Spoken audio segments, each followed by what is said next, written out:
Hello. Hello. Hello. Hello. Hello. Hello. Hi. Hey. Kia ora. Started off how we intend to finish it with an awkward pause. I like it. There you go. All right. Morning. Welcome everyone. I hope everyone has had a suitably fishy fingers week and enjoyed playing with their fish tanks. I've had heaps go on, so I could probably talk for a whole hour about all my dramas, trials, tribulations. I've even taken notes on all the stuff that I've learned and stuffed. I've stuffed up a lot of stuff this week too. It's been great. So you can all learn about how stupid I was. Obviously stupid as well. It was great. But anyway, let's start with you guys. Again, just sending a generic you guys out there so that there's an awkward pause and no one talks, not directly at any one person. Oh, there it is, right there. Love it. Love it. Who's going first? You. You got to direct the ship. Me? Yeah, So I had two things this week happen. I go, man, this is awesome. I can talk about it on the podcast, but I didn't write it down. So that's fun.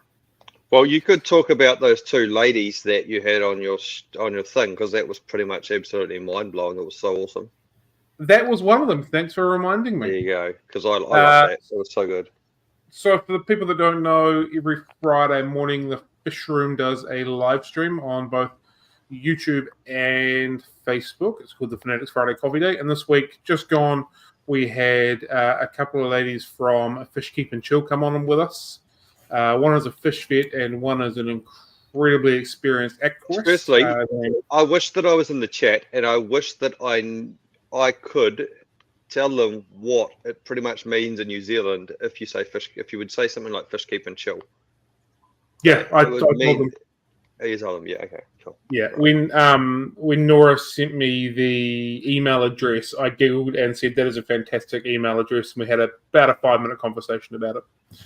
Okay, yeah. Anyway, so we had Jen and Nora on. Sorry, when Jen sent me the email. Anyway, two incredibly intelligent fish keepers, two incredibly down-to-earth fish keepers that could articulate things so incredibly well.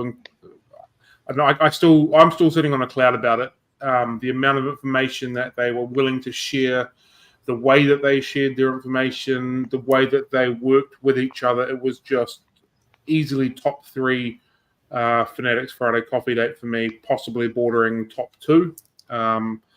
Which is saying something because we're into 200 and something episodes now. So yeah, it was just high quality. And if you haven't checked it out yet, jump onto YouTube with the Fish Room and definitely watch the most recent live stream because it is phenomenal.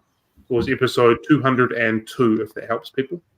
Yeah, no, I really like them. And just for a bit of background, one of them's background is in big commercial aquarium, like Vancouver Aquarium, that sort of thing. Like we're talking massive aquariums. So the background there is a lot of fish husbandry and just a lot of knowledge and a lot of different fish and stuff and a lot of disease stuff. And the other one is a fish vet, like an actual fish vet. And the way they talked about a lot of the stuff that occurs and a lot of the things that happen and how to treat a lot of the stuff was really mind blowing. Like I've actually just ordered I'm about to order 3 big massive UVs for my tanks to try them and see if that changes anything, how it looks and stuff. And it's changed a lot of the stuff that I thought about, and just by being very practical. Do you know what, Ryan? My goal's never been to go out and change the world, but if I've had one change in any fish keeping, it's made a difference to me. The fact that you've made a change, that means the world to me. That is that my job here is done. I will die a happy man knowing that. I am putting some technology in my tanks that is from past the 1980s. So there you go. Tinfoil hat is off.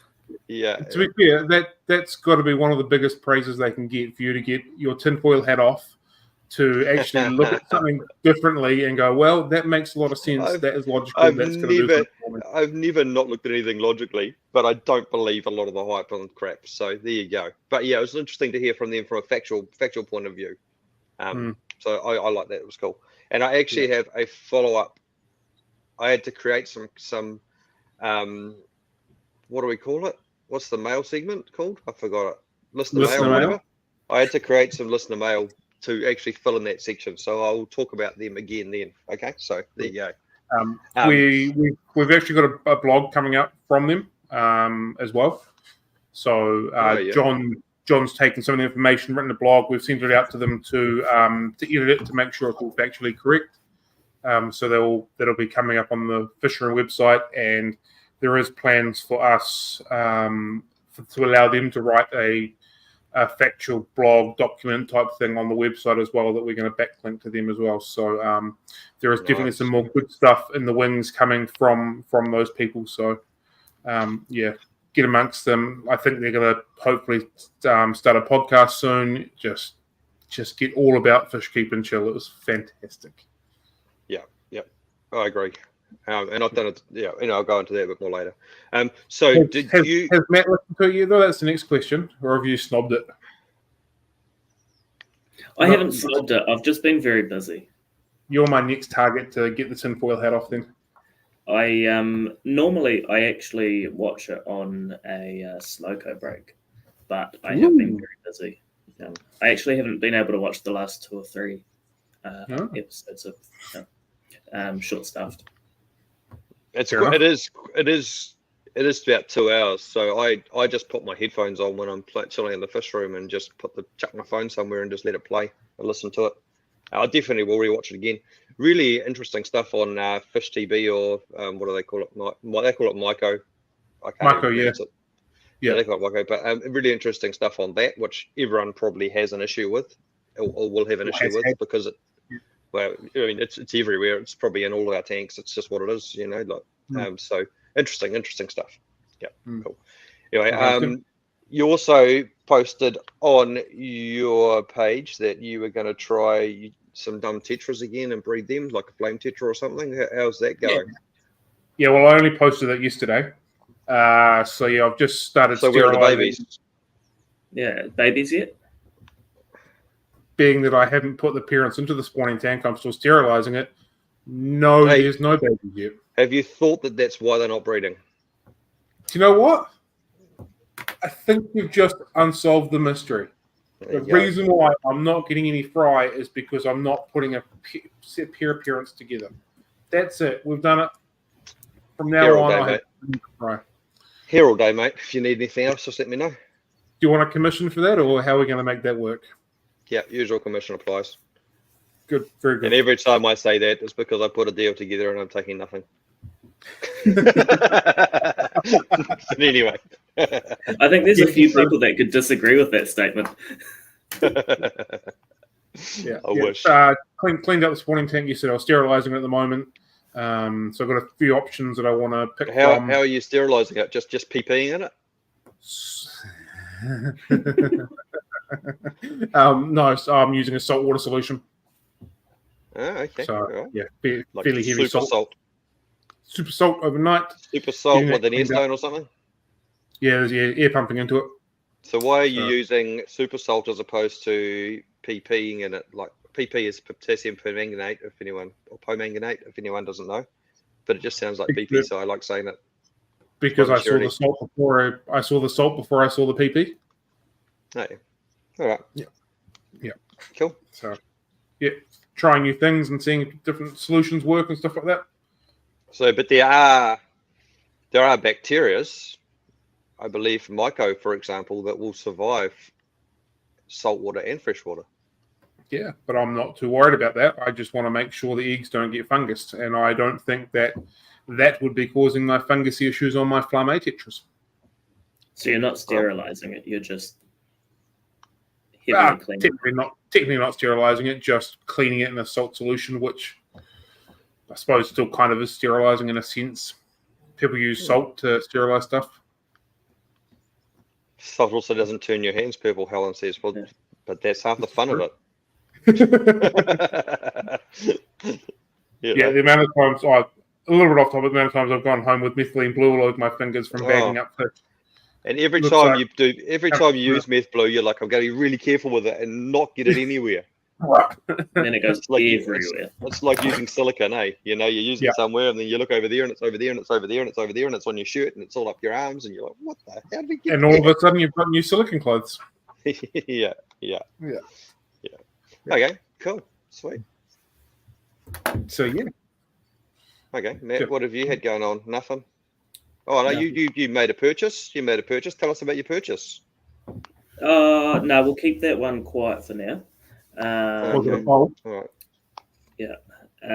But I did move back over a bunch of Apache into my 400 litre.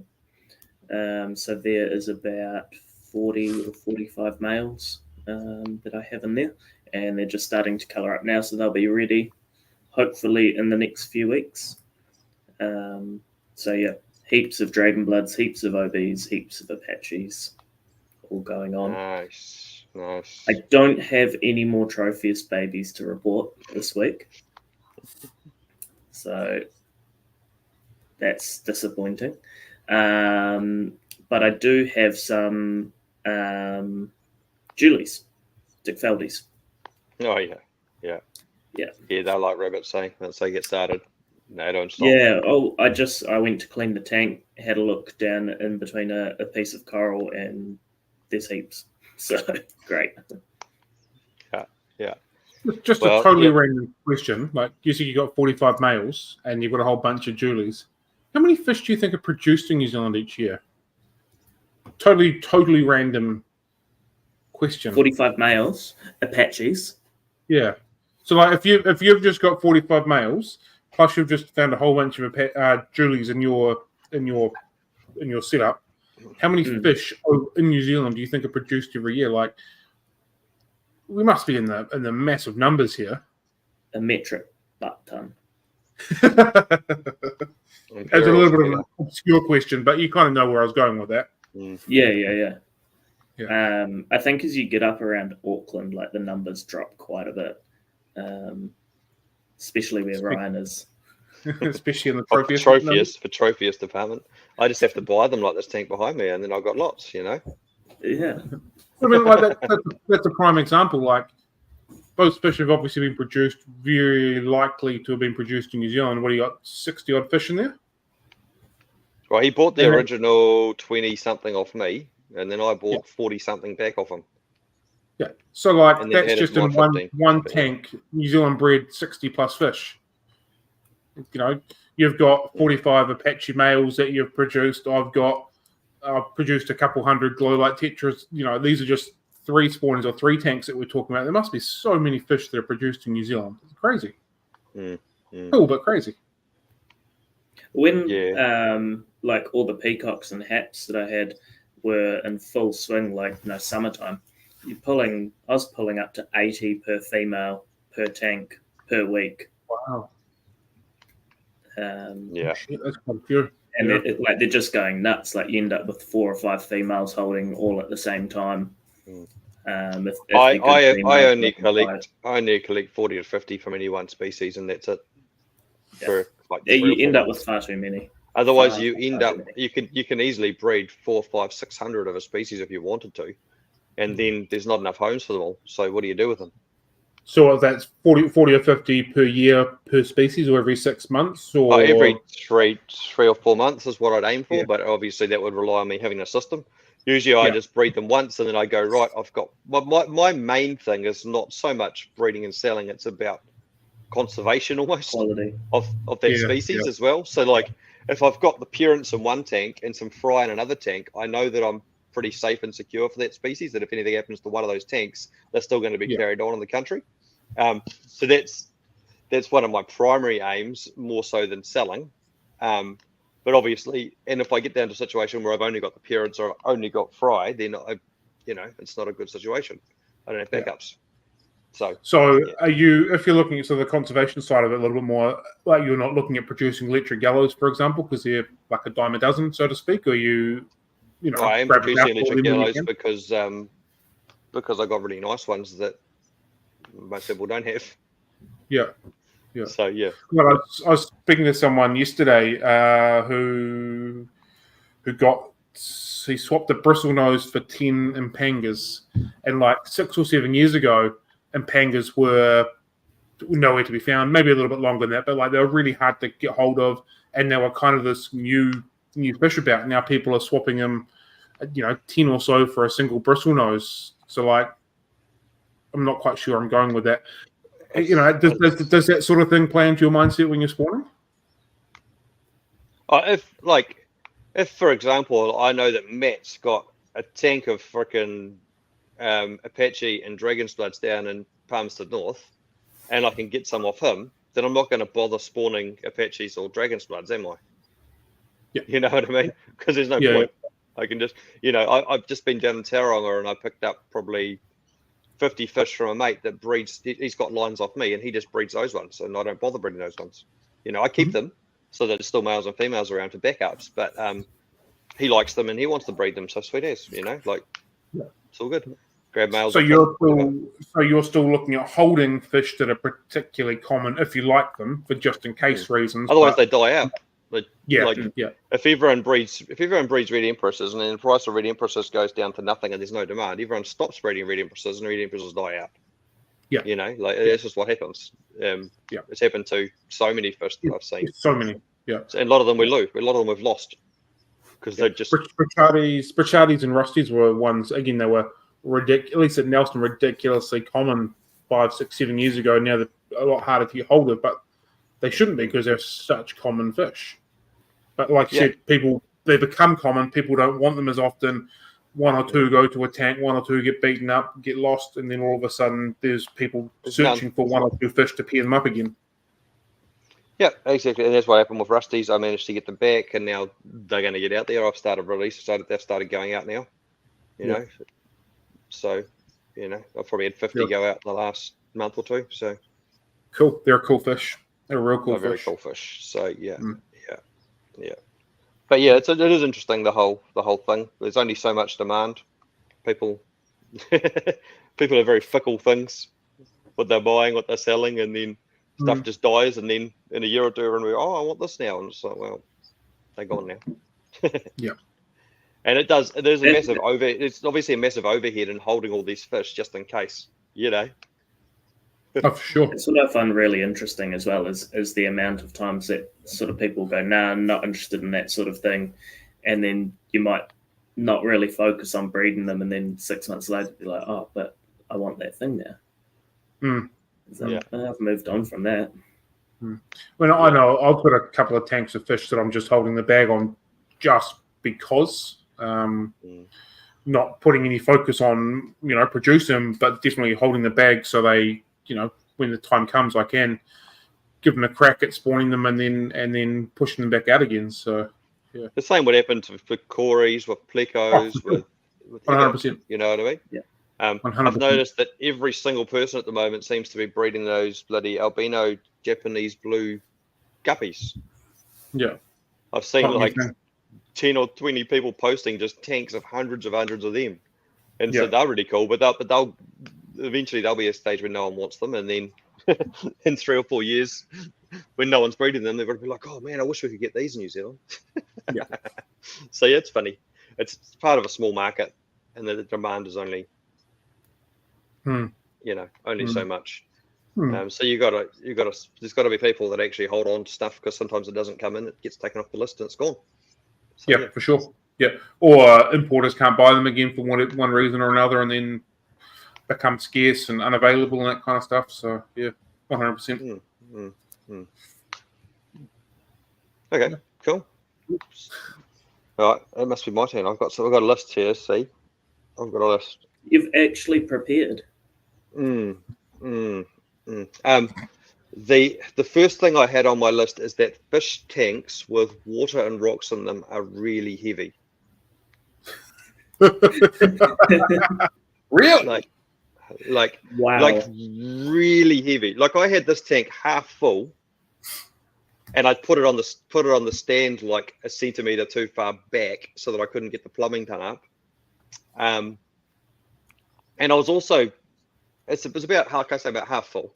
And I got every single bucket that I owned and every single jerry can that I owned and tried to siphon all the water out so I could put it back in, and couldn't even empty it. Like it just there's buckets all over the kitchen floor, and I was just like, how does this go into all of this? Like it was actually quite mind-boggling.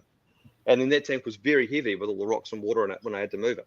So yeah, it was it's funny how when you have to do it, you just realize how much weight there actually is in the bastards. With the tank, the rocks, the water, and how much volume all that water takes up. When you're looking at, 10 buckets is 200 liters. Yeah. It's funny when you say, it's only 200 liters, it's not that much water, but then like when 200 liters gets broken down into like buckets or onto the ground, it becomes quite a bit of water. Yeah, man. I was thinking, it's only 3 foot, but yeah, it's quite a bit. Yeah, it's interesting how that works. So that was a revelation that I made.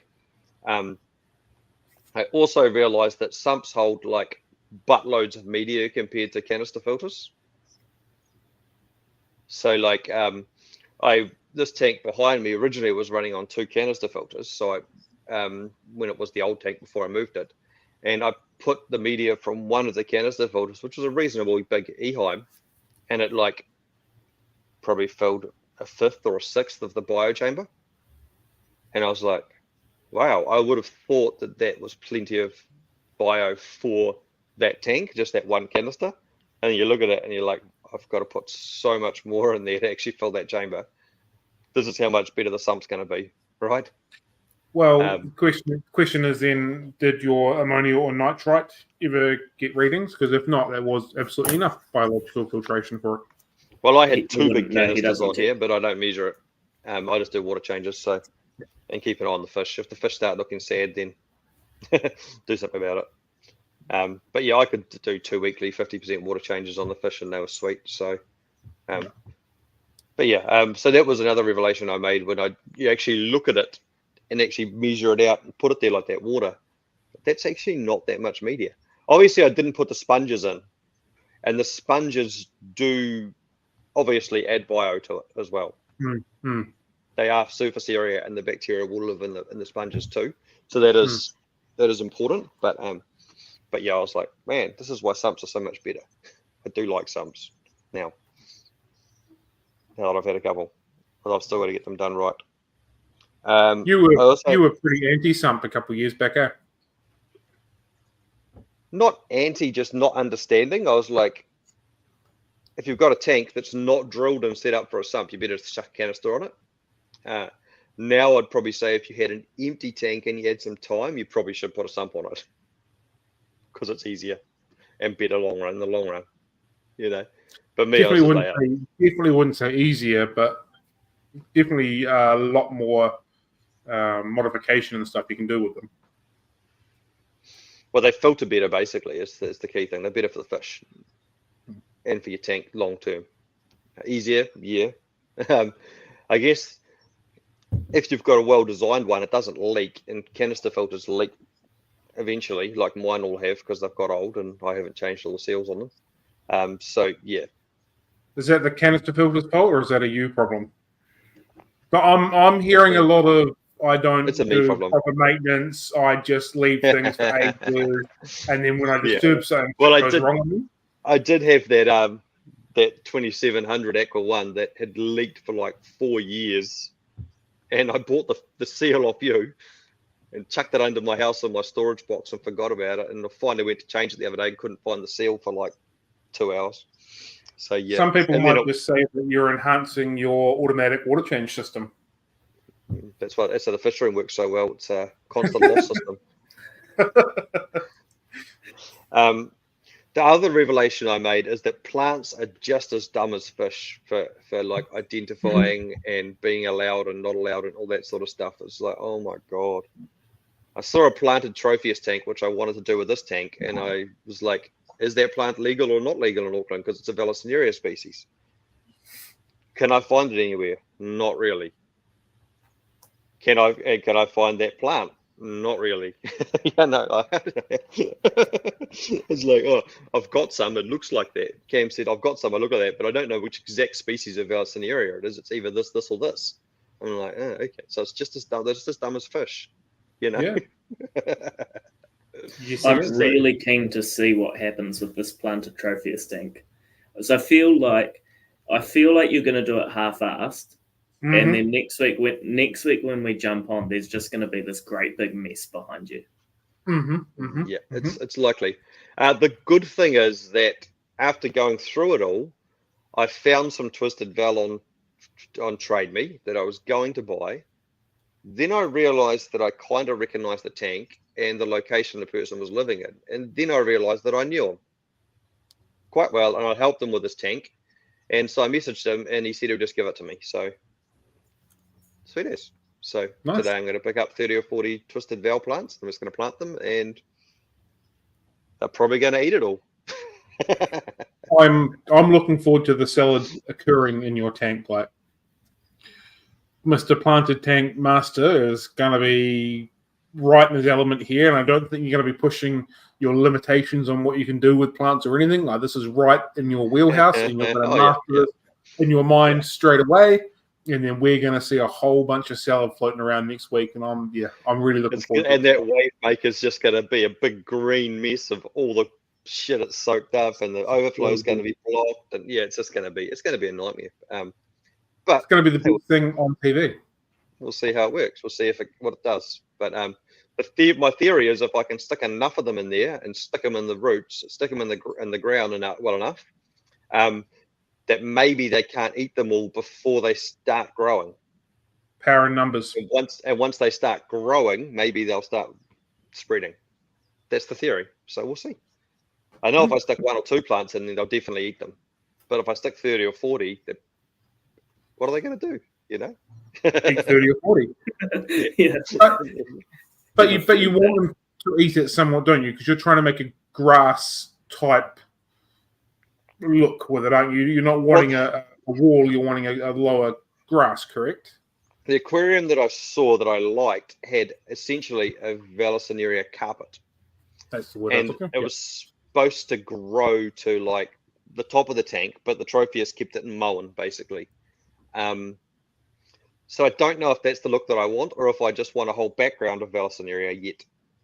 Yeah. So I figured I might just plant it all at the back of the tank and just see what it does. Did you? If it gets low and starts carpeting, then I'll just bring it across the front. You know. Did you see one of Pam Chin's most recent posts about when she was in Tanganyika and the Vallisneria patches there? No, I did not. She did a very quick underwater video on a YouTube channel. She was obviously snorkeling in Tanganyika, and there was a couple of patches of Vallisneria in there. So there's hope for you yet. If the Tropheus didn't eat it there, then you might be okay.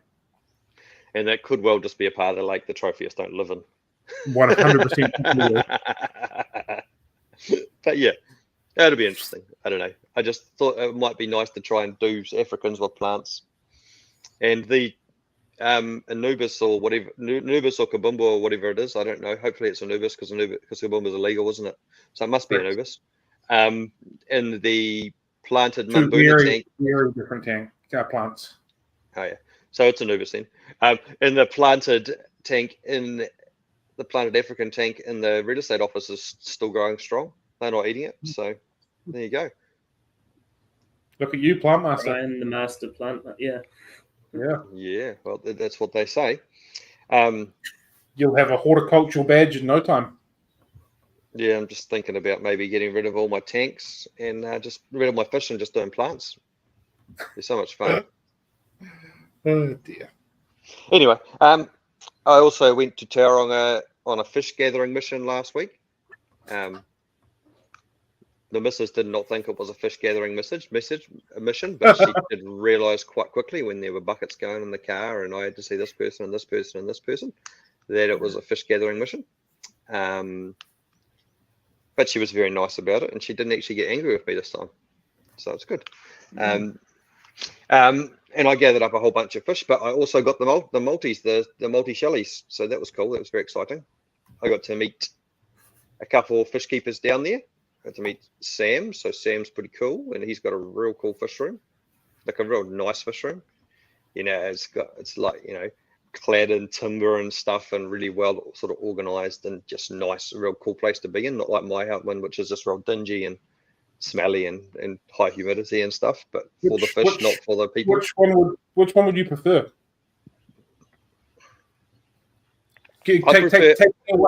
taking away fish species and layout and stuff like that, which one would you prefer? The one that's nice to be in, or the dank, dingy one that you've got type of scenario? I'd prefer both.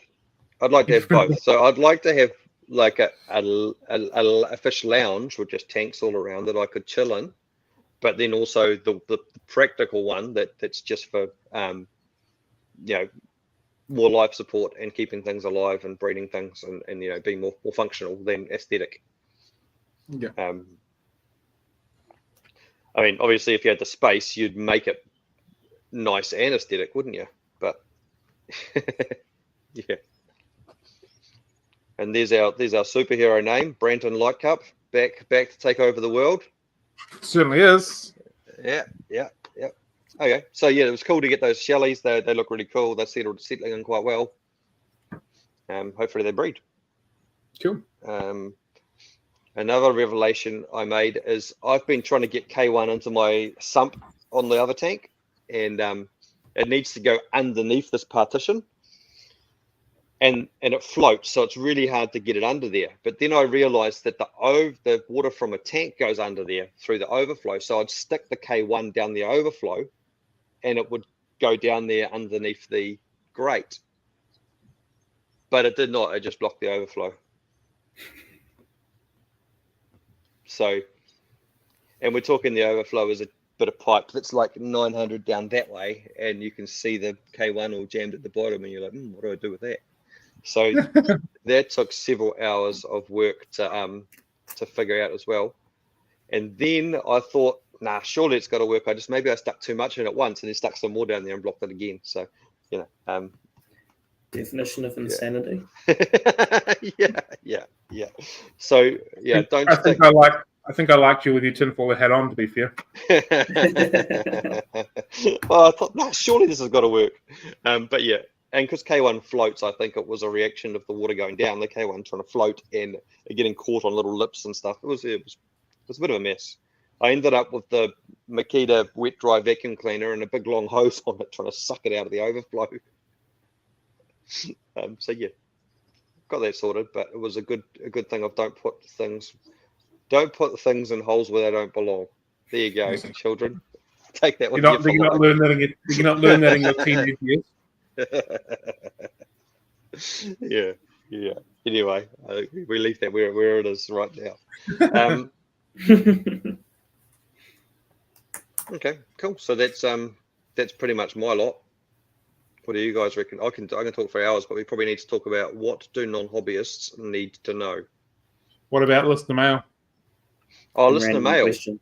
Random question. Okay. Which one do you guys want to do first? Well, we always do listener mail and random question, don't we? Okay, we'll do listener mail first then. We have no listener mail because no one likes us. So basically, that's it. But I did, after the thing with Jen and Laura, Jen and Laura on Cam's thingy Bobby that he does on Friday coffee dates. I went on their site and I was trying to find some information on filtration, and they didn't have any, so I emailed them and they got back to me. Nice. So that was pretty cool. So my question was just around, how, is it good to have the filter getting really manky? Is it not good to have the filter getting really manky? Is it good to have the poo around the tank, or not good to have the poo around the tank? Is it harmful? Because I've always thought, hey, that stuff's inert, and it's just dirt. It's like natural, So you're talking about how mong builds up in the tank. Yeah. And I always thought that stuff was so good for the soul. Yeah. So obviously I gave them some good ups and said, hey, I enjoyed it. It was awesome. You guys should do a podcast and stuff. Love the way you guys were, pragmatic and factual based. I was saying, particularly how much filtration is enough, biomedia, etc. Is the mold on the bottom of the tank harmful, even with perfect parameters? Can you overclean filters, or are you best to let them basically go until they stop? Water change is a replacement for insufficient filtration. And I was thinking about, bacterial load, mold in the tank, filtration, the relationship between them. So they actually got back to me and answered that question, and very long-winded, but I love how prepared you are. It was quite a bit of words here. I'm just trying to summarize it because I don't want to read it all out. He has to skip the big words. He gets stuck on them. Well, there's a lot of stuff here anyway. So what they said is she is of the general opinion that aquariums don't need to be perfectly clean, and detritus and mold is usually not a bad thing. However, it depends on the fish and the stocking load, which I hadn't actually considered, but it's fairly obvious. I guess coming from a fish husbandry background in a public aquarium, that's probably the first thing she thinks of is the fish and where they come from and what they need and what they're built for. So in her aquariums with wild bedders, she has very little flow, sponge filters, lots of botanicals decaying, and she populates with snails and shrimp to help manage biofilm and convert botanicals to waste that can be removed or become useful to the plants. The fish can breathe air, and at a low pH like 5.5, the nitrogen cycle is not operating the same as at a higher pH, such as with your African cichlid tanks. So her tanks are also lightly stocked, and all the tanks have been quarantined with the UV. So her concern of diseases in these environments is velvet. And her concern is less because her tanks, she's attempted to keep it out to start with, and she's ensuring nitrogen removal with floating plants. So if she does get velvet, all the detritus in her tanks will cause her problems in controlling and treating it. But these fish are adept to peat swamps with large amounts of decaying vegetation present and subsequent dissolved organic carbons, which are produced. So that's actually interesting in that her fish are designed to live in those environments. And she's been put in some balances and checks for what they're likely to get before she's even done it. Okay. So as she said, in heavily populated aquariums like African cichlid tanks, due to the tendency to breed and continue populating tanks and the techniques of high density to reduce aggression, a better waste management system to mechanically remove waste and ensure there's high flow because they can't breathe air. So if the filter gets clogged, it may limit oxygen availability to your biofilter, which is working really hard with a significant bacterial population. So they're saying if your filter gets really dirty, the biomedia can't work properly. And she also introduced a new thing which I've never heard of. As the detritus and mold breaks down, it releases dissolved organic carbons, which I believe had the potential to fuel the growth of algae and undesirable multiple microorganisms. Water changes could help to mitigate problems arising from suboptimal biofiltration and accumulated detritus that is removed, therefore reducing demand on your mechanical filtration. So she's used the word dissolved organic carbons, which I've never heard of before. Have you guys heard of that before? I have. So what does that mean? I couldn't give you an explanation properly, but I've definitely heard of it. So she's saying as the detritus mold breaks down, it releases dissolved organic carbons. So obviously we know that carbon is like a fuel for plants or something, isn't it? It's what's in everything. It's what is charcoal, basically. It's what is in paper. It's full of carbon, all that sort of stuff, she's right? Not talking about denitrifying bacteria, is she? I dare say she would have said that if she was. Yeah, so it's an interesting statement there. And basically it also comes back to a lot of these theories about you can do an aquarium without water changes. If your waste and stuff is breaking down and becoming these dissolved organic carbons, which I don't really understand, in my simple mind, I'd want to do a water change to dilute those, in my simple mind. And often I say when people don't do water changes, is there's lots of stuff we don't understand in these aquariums going on that mean we should do water changes to dilute them. Which is dissolved organic carbons. What I've taken from that is your theory of never cleaning my canister filter until it stops working is incorrect. And you should be doing more aquarium maintenance on your filtration. That's what I've taken from that. Yeah. And there might have been a wee moment where that tinfoil hat was actually off, and that information went into your head, and then you put it back on, and you might have just missed it. But I think you might have got something there too.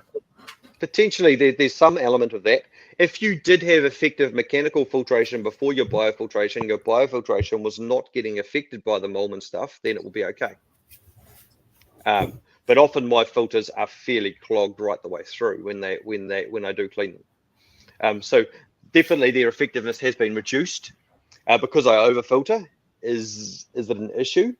Maybe not, but it's definitely something to consider. So yeah, it was interesting. It was an interesting thought because I was thinking that thought as I was looking into my tanks in the fish room. And as an experiment, I had a tank that was murky and the fish were a little bit average, not really doing that well. And I stuck like 5 big sponge filters in there, boiling away in the UV that I had. And within like 3 days, the fish started looking better. Maybe it was because I could see them because the tank wasn't murky, but they started looking a bit better. So I was like, obviously I'm not going to do anything scientific because that's not my background, but I can do anecdotal evidence. So yeah, interesting going down those roads and trying to think about it. What is enough? What isn't enough? What is filtration? What isn't filtration? And then obviously it becomes an issue of what fish you're keeping too. So yeah, didn't get a definitive answer, but got some thought thinking, and they said they'd do an article on it at some stage. Look at that. So that was cool. It was cool to get a reply, and really enjoyed it. So that's Ryan creating more listener mail just by wanting to get his own questions answered, and yeah. And so you're saying that didn't come from Auckland Glass? No, that's a shame. That's a shame. We're working on Auckland Glass. We're not going to do that one. Is this one of these awkward silences we have, which make for fantastic audio podcast? Question came up that Ryan went, "We're not doing that one." I was like, "What do you remember about your first crush?" Such a lame random question. Yeah, no. That was a bad one too. This random question generator is not good. It's like it's not really random if you're picking and choosing which one you're going to throw out. Okay, if you were a vegetable, what vegetable would you be? And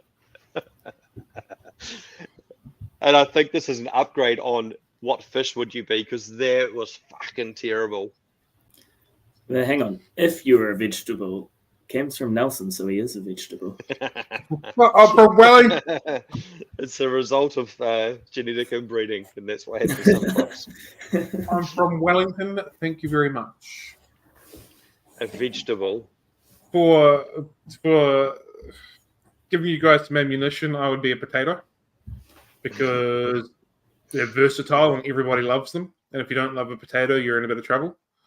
I could be mashed potato, I could be jacket potato, I could be chips, I could be fries, I could be potato gratin, I could be a pom-pom, I could be a hash brown, I could be part of bumble scrum, I could be boiled, I could be baked, I could be a potato head chocolate. A potato would be the way to go because I'm so versatile and everybody loves me.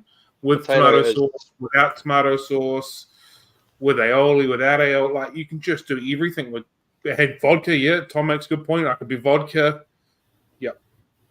I think potato is probably the best vegetable. So there you go. But I'm going to go with a carrot because they taste badass. I like carrots. Is that so? Things that shouldn't go into holes can go into holes. Wait a minute, that's not what you said earlier. Oh, anyway, what would you be? Matthew? Jason's just actually brought up the conundrum here, but I was going to say cucumber because I'm controversial. Controversial, yeah. Is it a fruit? Whether or not it's a fruit or a vegetable. Also, someone has said from a chilly Brisbane. I wonder how cold it is in Brisbane. What? It'll be like 20 degrees. I went over. Oh, it's 11 degrees. Yeah, okay. Chilly. That's chilly. That's chilly for Auckland too. So I get you. Yeah, I hear you. Strawberries are nut. I didn't know that. Anyway, that's our random question. That's our listener mail. Now we should talk about what do non-hobbyists need to know. Aquariums are cool. Going to get twitchy soon. Okay, yeah, it's that's an interesting one, right there, isn't it? So what are we thinking? Like, are we thinking a non-hobbyist that wants to get into keeping fish, or just a general person on the street? If you could walk up to them and go, "Hey, do you know this about aquariums?" I reckon a general person on the street. Okay. Just to make it a little bit more randomer, because we all go out of our way to find random people on the street and say, "Did you know this about aquariums?" Yeah, I mean, just after we've opened our trench coats, you know.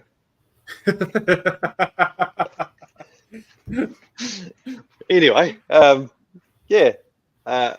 find this question very hard. I guess I want people to know that it's actually nowhere near as hard.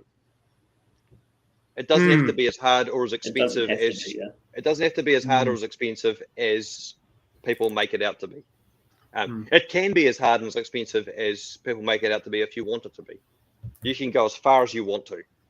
You can spend 50 grand on a reef tank if you want to.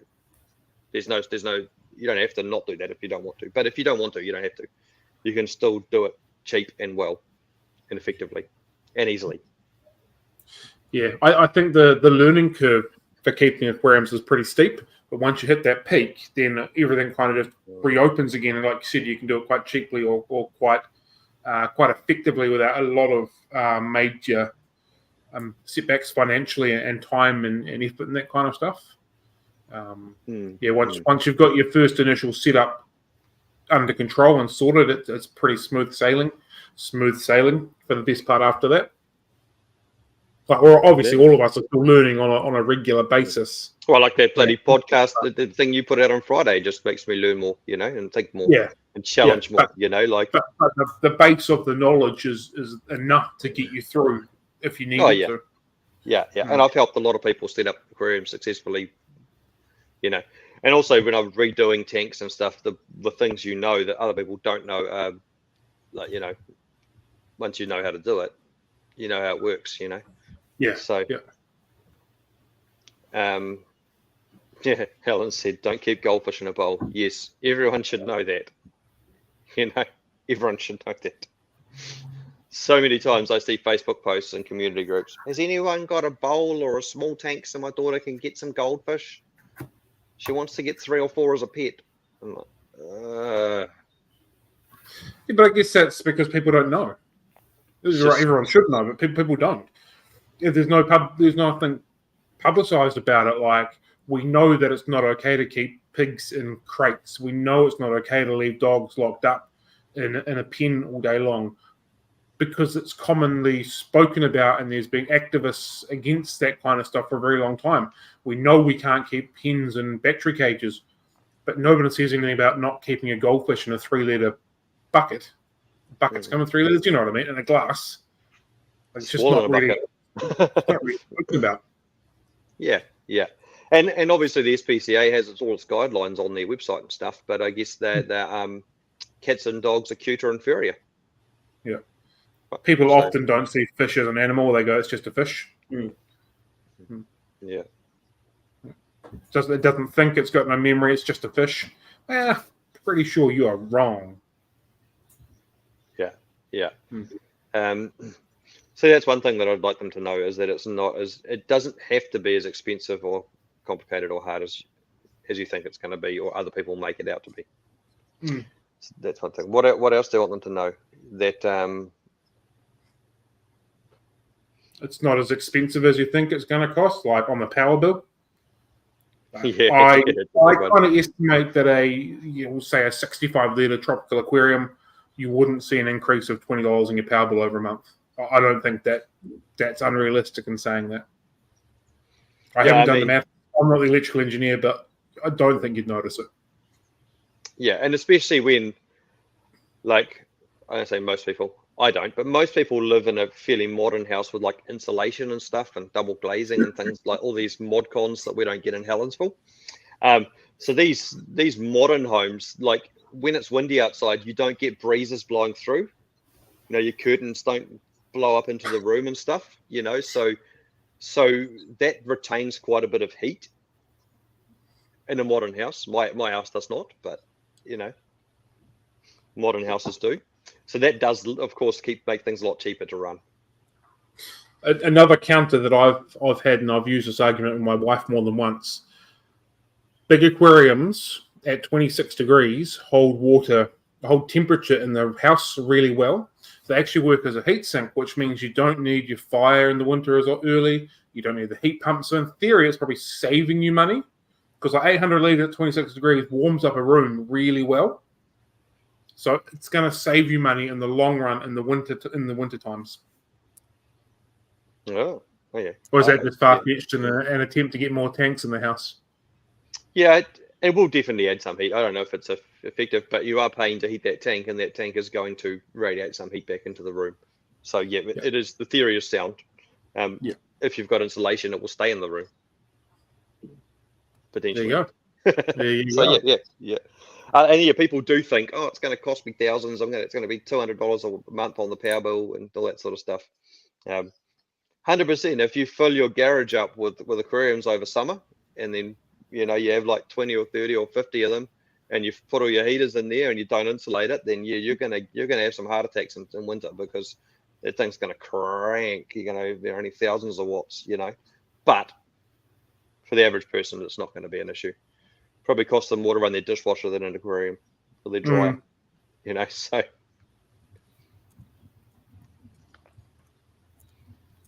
I'm replying. So you talk. Oh yeah, what do you reckon?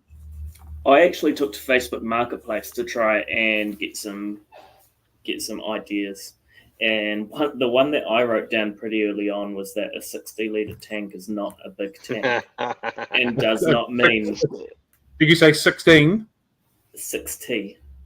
Oh yeah. And does not mean you can throw big fish into it. The amount of listings that I saw on Marketplace titled massive fish tank or huge fish tank, and it's an Aqua 160 litre. Well, it's the age-old thing. It's the age-old thing. You just have to ask her. The size is always relative, And what do you think is massive sometimes isn't always massive, So just got to I always find it interesting people's definition of massive tanks when they come in and they start describing, and like I said on Facebook Marketplace, there's a big one, huge fish tank. It's 55 litres or whatever. I've sold fish to people that have told me they've got 1,000-litre tank, and then I've shown up and it's been 200-300 litres max. It's been like a 3-foot tank, and it's just and obviously I ask these questions before I sell people fish, because I don't want the fish going to a little 1-foot tank and just murdering everything, and everyone having a horrible time, including the fish. But they literally will say, it's like the whole size of that wall. It's like this, and then you show, okay, yeah, it was not great, but anyway, that's a good one. I always crack up at that one when I see it. Yeah. If you don't have to hire a trailer and you don't have to get 2 or 3 people around to help you, it's probably not a big tank for an aquarium, for someone that keeps tanks, keeps fish. What about it'd be nice that people knew that these fish, you can get all sorts of fish. You can get small ones, you can get big ones, you can get blue ones, you can get red ones. It doesn't have to be Nemo and Dory. It doesn't have to be a guppy or a neon tetra. It can be pretty much almost. In New Zealand we are limited, but we still got an awful lot. There's still fish. But people they wouldn't go to a fish shop and see this, so. Again, I wouldn't recommend this for a beginner anyway, because I still struggle with it. They don't bloody breed for me, so stupid fish. But I was just going to say it was really impressive when you just threw your hand up and started like a frenzy in that tank. They'll go wherever they think there's food. So but it's interesting because people just have realize you can get like, I don't know, how many would you say, thousands of different varieties of fish. Different colors, different shapes, different sizes, ones that do crazy stuff, mud skippers, everything. And that just because it's not in the store doesn't mean the store can't get it for you. Yeah. Like have a talk to your local fish store, or online reseller and see if they can get something for you that's not advertised. Because there's a lot of things on the list that a lot of stores don't get. If it's something obscure and rare, it takes up tank space, they're potentially not going to stock it unless they're a real specialist store, because they're not going to be able to sell it. Cam Van Nelson has access to a lot of fish, but he doesn't stock a lot of fish because there's that much demand locally for them, so, but he can get it in if you need it. 100%. Helen's made a really good point. She's actually triggered me a little bit. In the first comment was, I'll just bring it up because it's easier. Light bearers will multiply at speeds, especially guppies, not ideal in a small aquarium, but the bit that got me is angels will eat neons when they grow. Angelfish are not angels, they're fucking monsters. I am 100% certain that when they were identifying or naming angelfish, they just misspelt the word angle because they're an angle. They are not a freaking angel. I'm adamant that it is an anglefish, not an angelfish. I think you're right. I wonder if angelfish might be one of the most misunderstood ones. I don't know, because they often end up going into beginners tanks. They often end up going into small tanks, and they often end up going into tanks with fish that they're gonna eat. Yeah.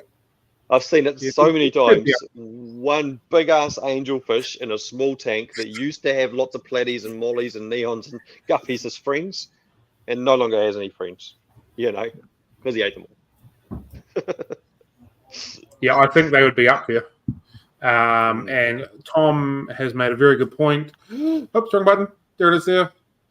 Just another stupid cichlid, which has been followed up with cichlids. Am I right? Both of them are right. Take that back. Yeah. But I do think as well that people forget that they're cichlids, and very with that comes aggression and attitude and assholeness. Cichlids being cichlids. Yeah. And if you keep two, even if they're two girls, they're probably going to pair up and they're probably going to smash stuff. You try and put another one in there, they're going to smash it. And it's not about. It's just about a lack of misunderstanding. It's about a misunderstanding and not knowing what you're getting, right? Get them. And there's some beautiful tanks with angels in it, but they've got to be done right. I have often conversation about cichlids. Well, fish in general, people, what are they like? Pinpoint wise, that you might get a really good one. You might just get an absolute dick that wants to destroy everything in your tank. It can depend on the actual fish itself in some situations. Just like humans have got their own personalities, fish have got their own personalities, and you might be sweet as, everything works, no dramas whatsoever for the rest of the time, and you might have one that's just an absolute belly-end and it wants to take on everything regardless. It just is what it is. They can get along for a year. They can get along for a year and a half until that happens. And one might be a dickhead for that long, and then another one might be a dickhead. And you take that one out, and then another one might take its place. It's just what it is. I have this discussion with people all the time when they're trying to stock tanks, I just say, if you follow some basic rules, you've got a big enough tank, you stick with your peacocks and haps and don't stick any mambuna in there, you do this sort of stuff. How did we get to African cichlids after talking about angelfish? How did you segue that? But that's what I'm talking about. And then I say, but they say, but my friend had one of these and he was really aggressive. And I said, well, they're not more aggressive than anything else normally, but you might get an arsehole one. Something has to be the arsehole in the tank. Something has to be the boss. So, and it will change. We all know that I one can't kid tell you from which school that turned into an arsehole. Yeah. So it's a hard one, and the angels are the same. They generally tend to eat stuff. They generally tend to pair up and fight stuff and breed and do it. And they need a bigger tank. Always a hierarchy in every tank. Oh yeah. Yeah, angels are good ones. What else? Tanks don't burst that often. People seem to be worried about aquariums bursting in their house and flooding their house. They don't usually flood. They don't usually burst. As long as you don't do the silicon work. Yeah. I don't know if I told you guys about the tank we put in my office at work. I put a Shelley tank in the office at work, and when I was working in the Air Force, and we were in electrical engineering, big workshop and lots of expensive equipment and stuff around the place, and the boss went absolutely mental at me. He's like, "What the are you doing? You put this bloody tank in here around all this equipment and it's going to leak and stuff." So no, it'll be fine. So we actually pulled the tank apart, we resealed it, and it burst. Luckily, on a day that he wasn't there, and luckily, luckily it was. We found some silicon in one of the random cupboards that was like 10 years old, and we googled it, and some random forum said, it's good for an aquarium, so we used that, and it was but it burst, and luckily he wasn't there that day, and we managed to clean it up, and it didn't damage anything, but it was pretty funny. It was pretty ironic. I think I'd like to let landlords know that most aquariums don't damage property, other than maybe a little bit of carpet indentation, which you can get out with ice. Most aquariums don't do damage to your property. So say that again with the ice. Does that work? Yeah. Put a bit of ice. You know how you get the Indian carpet? Yeah. Yeah, put ice on it, rub ice on it, and then it brings the carpet up. Not perfect, but 100% better than the indentations. Alrighty. Well, and obviously you can counter those indentations by putting something underneath your stands as well when you're putting it down. Put a bit of plywood down there, you end up with a massive indentation of plywood. I'm not looking forward to moving my other big tank over there because the carpet's going to be rotten underneath it from the time that I've overflowed it. So there you go. So is the drapes going to match your carpet then? Oh god! And on that note, with carpet damage, I've had a couple of massive spills under a really big tank. My carpet at home is absolutely ruined. So it can ruin your carpet, but if a well-maintained aquarium shouldn't ruin your carpet. Yeah, exactly. Right. So landlords are a bit scared of them, which makes sense, especially if you put big ones in without reinforcing the floor. Again, I've been through all that recently too.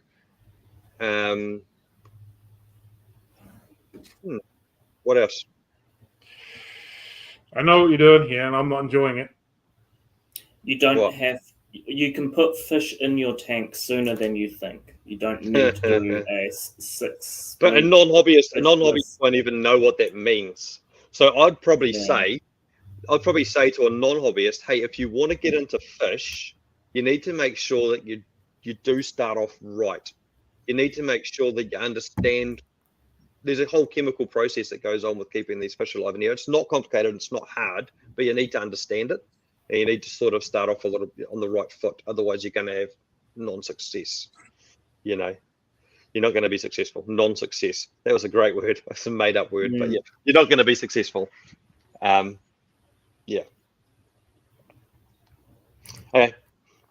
So Cam has an appointment, and he's starting to get the stare at the wall. I need to go to my appointment thing rather than the stare at the wall. I need to go for poo-poos thing. I'm very, very much watching the clock down there. Okay. So does anyone else have anything else they want to add? Nothing? Cool. Nothing for the floor? Okay, cool. No. All right. Well, we'll let Cam off, and he'll tell us what next week's topic is because that's his job. Yeah, I can tell you that in approximately 3 seconds because I just remembered that was my job.